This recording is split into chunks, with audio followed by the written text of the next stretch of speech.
Over the last 22 years, Lisa Kidd's business has grown from 1 to 5 shops and eateries here in Old Orchard Beach and Ocean Park.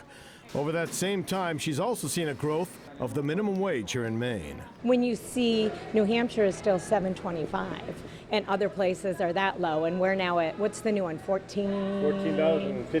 $14.15. Yeah, so it's jumped a lot since I started 22 years ago. I think it was around 7.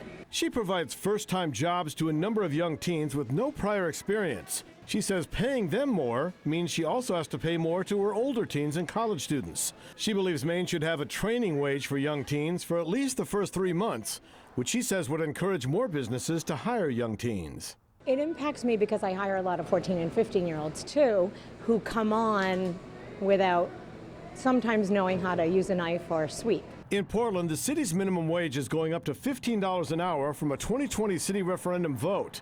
Workers earning minimum wage will see a $1 an hour increase in their pay, which supporters say is still below the cost of living here. Especially in Portland right now, things are very expensive. Businesses we spoke with, like Cheese Louise, tell us they have to pay more than $15 an hour if they want to keep their workers or hire new ones. We have always paid a little bit higher than what the regular Portland base rate has been, but I think for the most part, for the entire city of Portland, that's a great thing. I think people deserve to be paid for what they do. But for Lisa Kidd, those pay increases come with a cost. Unfortunately, what's going to happen this year is I have to go up on my prices, which I try not to do every year, but with the increase every year, it just adds to where it's going to come from.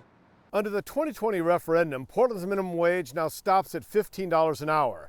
But the state of Maine does require annual adjustments to minimum wage based on the cost of living. And under that formula, it went up 35 cents an hour. In Portland, Brad Rogers, CBS 13 News.